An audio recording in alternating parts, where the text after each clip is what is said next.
Breaking news this morning out of Ohio, a truly stunning development. Ariel Castro found dead of an apparent suicide. The big story unfolding this morning in downtown Tifton, where an apartment blaze led to a restaurant being evacuated late last night, and it may have been sparked by an arsonist. Sound there of a blast that erupted at an oil recycling plant in Valdosta. Viewer video captured smoke billowing from the facility. Right now, Valdosta firefighters and EPA officials are still on the scene monitoring the situation at Perma-Fix Environmental Services. Now, the fire is out, but this was the scene yesterday at the plant located. A Minnesota teenager is recovering from injuries and no doubt shaken after he was mauled by a gray wolf. 16-year-old Noah Graham was sleeping in a tent in Lake Winnie.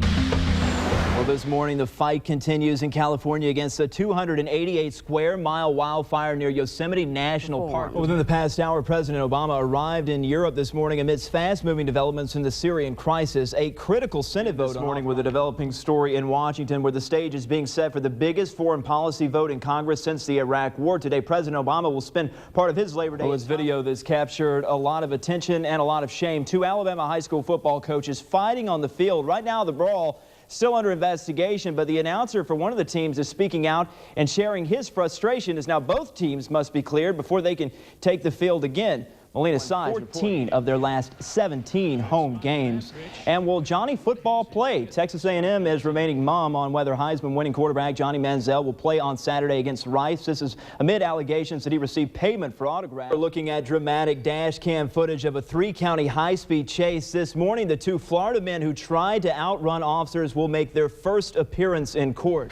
He left Hong Kong, ended up in Russia. He could be on his way now to Cuba or Ecuador. This morning, NSA whistleblower Edward Snowden is on the run, carrying a trove of the nation's car is okay this morning, but the car thief and abductor still on the run. Now, last night, Columbus police released this picture of little Ronald Gray. He was strapped in a car seat in a Chrysler. Let's go to London now for a live shot. You know, all the talk this morning about one very popular baby. There's a shot outside of St. Mary's Hospital where those royal fans are waiting for the very first glimpse of the new prince. To 300,000 people there in St. Peter's Square, but the Italian media estimates it could be upwards of 1 million there taking part in the installation ceremonies that you see there live from Rome. Apparently we lost the shot there, but again, probably the only people getting a little frustrated today were was the Pope's security as he got off the Pope-mobile several times, even blessed a man in a wheelchair.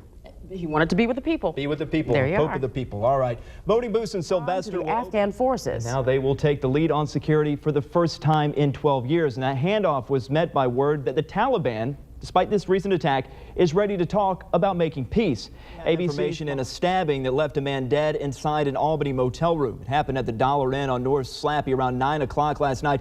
WALB News 10's Christine Brown joins us live now outside the motel this morning with a look at the woman who police need your help in finding. The death toll from a garment factory building that collapsed outside the Bangladeshi capital has climbed past 900. This as recovery workers continue pulling bodies from the wreckage. More than from overnight, about an hour ago, Albany police arrested a man they say shot at a newspaper delivery man, then rammed his wife's car. Overnight, North Korean soldiers rallied in their capital after U.S. stealth bombers sent a stark message to show solidarity with South Korea. An Albany babysitter charged with murdering a 6-month-old boy will make her first appearance before a judge. Now, we've just received. But turns out it was a record-breaking Labor Day weekend for alligator hunters down in Mississippi. ABC's Steve Asanami has more on the massive gator and the hunter who smashed the previous record that stood for only a matter of hours. Next story, just unbelievable. Police in Middlefield, Ohio have released dash cam video of a routine traffic stop in March gone terribly wrong. The two officers being fired upon in the video were not killed. Officers, teenagers at the time they went missing, were found held captive at a home in Cleveland, Ohio. Let's go to a live shot now from Cleveland. Allegiant Air Flight 863 from Cedar Rapids, Iowa to St. Petersburg when the blaze forced pilots to land in Albany. Now you're looking at video we shot of the scene at the runway shortly after that emergency landing. No one was hurt. This morning, though, we're hearing from some of those passengers who are applauding the flight crew for their efforts. WALB News 10's Christine Brown joins us live outside the Albany airport where those passengers left out my bus a few hours ago. Christine. Man and woman accused of stabbing a man to death at an Albany motel will make their first appearance before a judge. Now, yesterday here on TIG, we showed you a mugshot of 27-year-old Tara Harrell, who was then just a person of interest. Now she and a 54-year-old man are charged with murder. WALB News 10's Christine Brown joins us live outside the Dougherty County Jail where the suspects are being held this morning. Christine.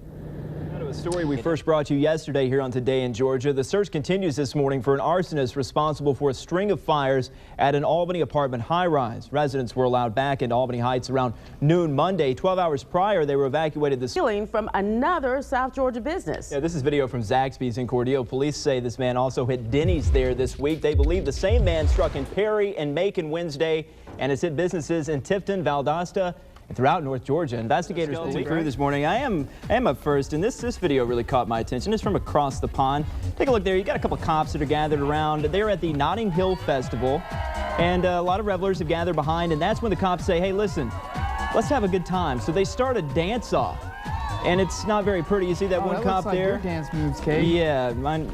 They don't get much better than that for me. And then this other officer, I think they call him Bobby's there. Is that what they call him? And he gets down, and then the third cop there, instead of guarding the folks, making sure they're protected, they say, no, we're going to entertain you folks. And then he hops down, and they do this rowboat move.